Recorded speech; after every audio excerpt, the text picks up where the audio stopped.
Oui, alors là, on est toujours pareil, désigner un ennemi qui a une bonne tête de méchant pour dévier les colères. On nous dit en ce moment, attention, la société de contrôle total par comment dirais-je, société de surveillance par l'électronique généralisée, avec la reconnaissance faciale, le danger nous vient de Chine.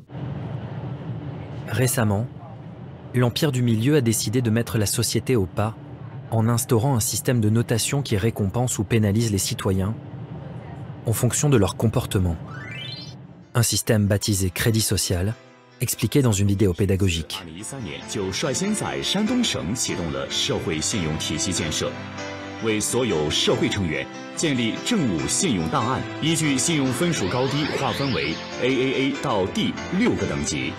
La Chine, effectivement, est une société dans laquelle je n'aimerais pas vivre. Mais je ne suis pas chinois.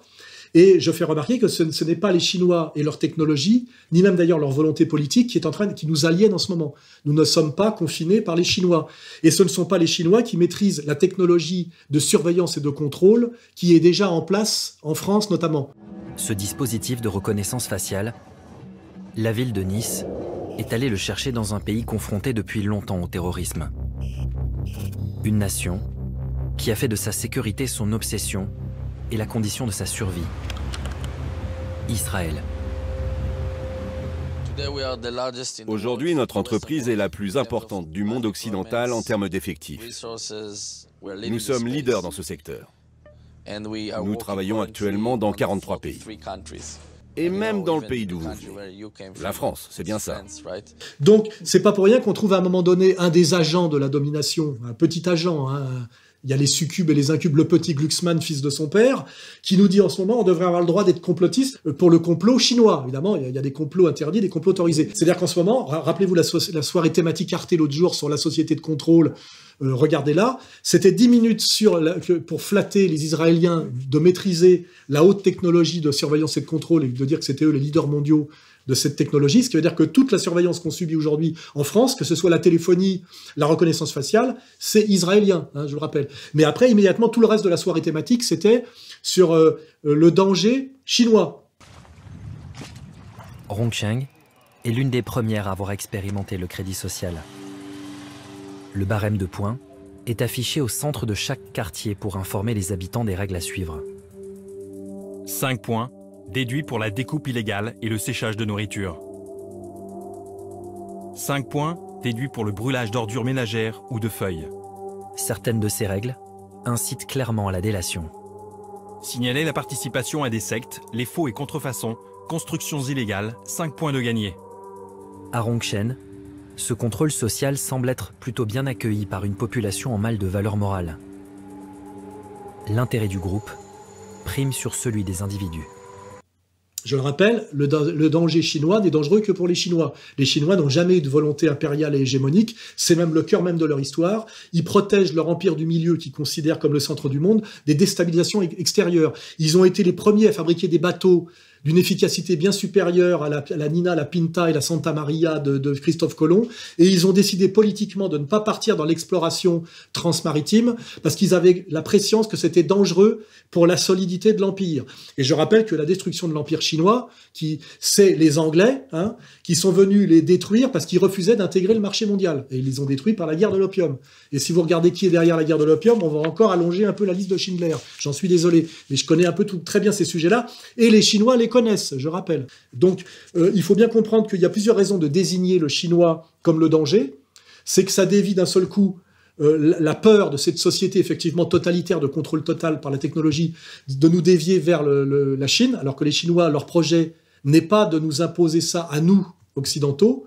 Par contre, le nouvel ordre mondial est en train de le faire par de la technologie israélienne. Et c'est pour ça que le petit Glucksmann exige d'un seul coup le droit d'être complotiste pour dire qu'il y a un complot chinois. Donc il fait son boulot typiquement communautaire de déviation, puisqu'effectivement on est bien obligé de dire qu'il y a de la haute technologie partout, mais à un moment il faut dévier. Voilà. Je veux dire, l'ennemi, quand il peut plus nier qu'il y a un sujet, son truc c'est de faire porter le chapeau au dernier moment à quelqu'un d'autre.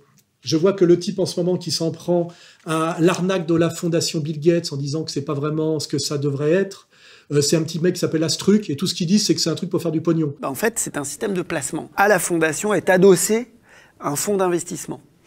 Et ce fonds d'investissement place de l'argent.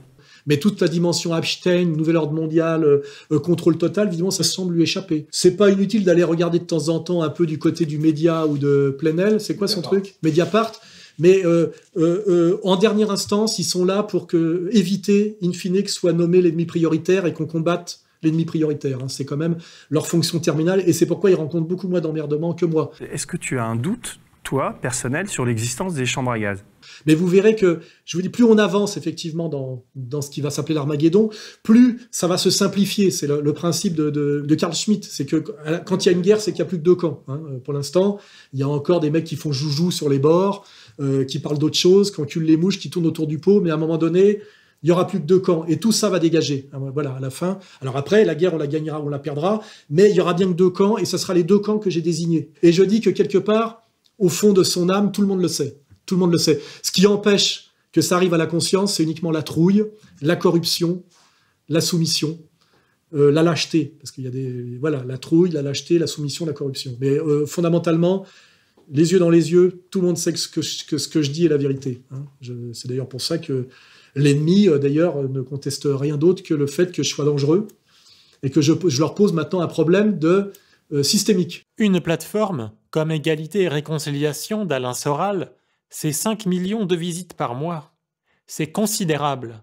C'est le navire amiral de la complosphère. Il ne s'agit donc plus des idées de quelques hurluberlus, mais de visions du monde qui s'installent et se partagent. On est au point où le conspirationnisme est un risque systémique. Rudi Reichstadt, le complotisme est un révisionnisme en temps réel. Un risque systémique. Comme j'espère qu'ils ont raison. Hein.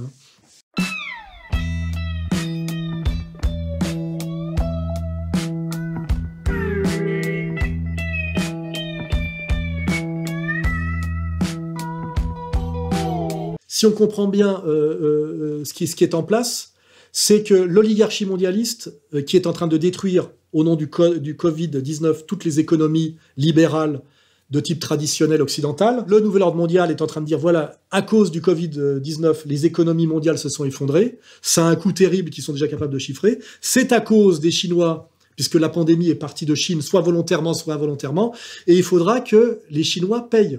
Et là, vous verrez que va se mettre en place un espèce de tribunal pénal de la haie économique ou une espèce de Nuremberg de l'économie mondiale, où on dira, on va chiffrer le coût de l'effondrement de l'économie occidentale et dire que c'est aux Chinois de payer, avec menace derrière, pratiquement, je dirais, de guerre nucléaire ou de guerre totale. Et là, on verra si Xi Jinping accepte l'embrouille, comme avaient accepté les banques suisses de se faire racketter par la puissance israélienne au nom de l'escroquerie des comptes en déshérence, parce que la menace, c'était effectivement le secret bancaire qui faisait la fortune de la banque suisse.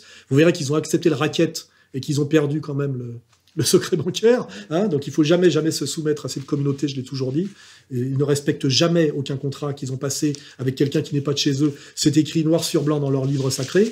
Car il est interdit de voler un goy. Mais Taout Goy, s'il y a une erreur du Goy, Mouta, c'est permis. D'accord? C'est ce qui a marqué dans le Shulchan Aruch. Et qui est aussi leur code moral et même leur code civil.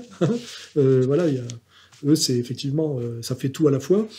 Donc, le piège là qui se dessine, c'est les économies mondiales se sont effondrées, mais par contre, la Chine va payer. Et si la Chine ne paye pas, elle se met à dos le reste du monde. Et comme en plus c'est une dictature horrible, communiste, qui persécute en plus les Ouïghours, qui d'ailleurs jusqu'à avant-hier étaient des islamistes chinois qui servaient de nervis pour Al-Qaïda, d'un seul coup on nous demande de combattre Xi Jinping parce qu'il met dans des camps les Ouïghours. Sous couvert d'une lutte contre le terrorisme et l'extrémisme religieux, Pékin met en place un vaste plan de sécurisation de la province. Un plan qui, avec l'arrivée au pouvoir de Xi Jinping, va prendre un virage totalitaire.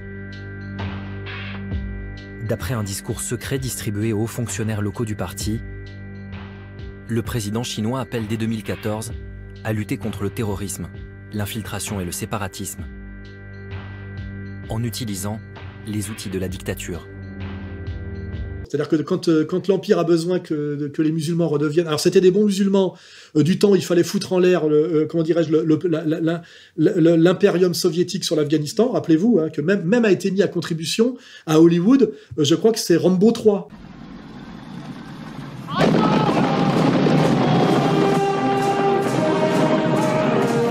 Les rebelles!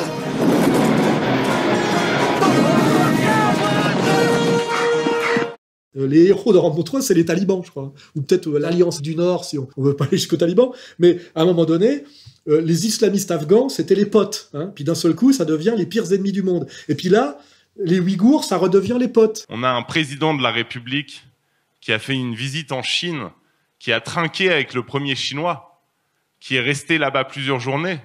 Et à quel moment a-t-il prononcé ce mot, Ouïghour ? À aucun moment dans aucun discours public. Alors je sais, il y avait des contrats à signer. Mais enfin, les droits de l'homme. C'est-à-dire que ces manipulateurs sont capables de virages à 180 degrés quand ils veulent, ce que j'appelle les alternances fonctionnelles. Ils vous vendent, par exemple, pour dominer la France, du mondialo-gauchisme avec Cohn-Bendit et Bernard-Henri Lévy. Et quand ils voient que les Français n'en peuvent plus de ce mondialo-gauchisme, ils vous collent Elisabeth Lévy et Éric Zemmour pour vous vendre du national-sionisme. C'est ce qu'on appelle le maintien de la domination par les alternances fonctionnelles. C'est tout ça, c'est dans mon prochain livre. Vous allez voir que vous allez prendre des leçons, là.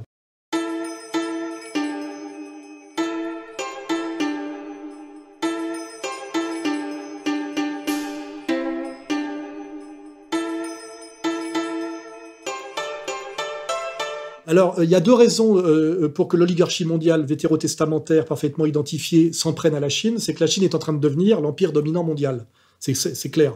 Ils ont le nombre, ils ont la technologie grâce au transfert de technologie. Et je rappelle que la responsabilité de l'effondrement de l'empire américain et du passage de pouvoir de l'Amérique à la Chine, la responsabilité, c'est la finance de Wall Street. La liste de Schindler s'allonge encore. Parce que pour des profits immédiats et antipatriotes américains, ils ont fait des transferts d'abord de production en Chine, qui est devenue l'usine du monde, mais qui a aussi impliqué des transferts de technologie. Et le Parti communiste chinois a sacrifié une génération pour devenir le leader du monde, parce qu'aujourd'hui, les Chinois ont tout. Ils font pas seulement des jouets pour enfants, ils font des TGV plus performants que nos propres TGV, et ils ont le nombre, la discipline, l'unité politique grâce à Xi Jinping et au Parti communiste chinois, et surtout, la question ultime, c'est que si les Chinois deviennent les maîtres du monde, n'oublions pas, c'était déjà dans Comprendre l'Empire, ils ne sont pas abrahamiques, c'est-à-dire qu'ils ne sont pas coincés par le fait que leur religion ou leur idéologie dominante est comme tronc commun et comme racine l'Ancien Testament. Le chinois, comme d'ailleurs l'indien, on en parlera plus tard parce que pour l'instant c'est pas décisif, ça peut le devenir, les Chinois c'est 1,5 milliard d'individus qui n'en ont rien à foutre tendanciellement, je dirais, de la Shoah. Je rappelle même qu'ailleurs que si on prend par exemple le monde des bouddhistes, je rappelle quand un bouddhiste passe devant Auschwitz, il se dit pas « Oh, quel malheur, réparation », il se dit « Il faut vraiment que ces gens-là aient fait des sacrées saloperies dans une vie antérieure pour être punis comme ils sont punis. » C'est le principe de la métempsychose et de la réincarnation. Donc, les bouddhistes, les hindouistes, comme les Chinois, quelle que soit leur obédience, ne sont pas abrahamiques et ne peuvent pas se soumettre à la dictature shoatique. Ce qui n'est pas notre cas, où en permanence, on est recoincé par notre compassion chrétienne, et par le fait, effectivement, qu'on a pris, avec les évangiles, tout le corpus de l'Ancien Testament, et qu'en permanence, on est réinfiltré, cancérisé, et que d'ailleurs tout le travail de l'Église traître, effectivement, est d'essayer de finalement se détourner discrètement et progressivement et subtilement des évangiles pour revenir à l'Ancien Testament. C'est le cas de l'Église conciliaire, vous verrez. C'est même d'ailleurs ce qu'on constate par infiltration, même chez les tradis. Même chez les tradis, c'est en cours en ce moment. C'est le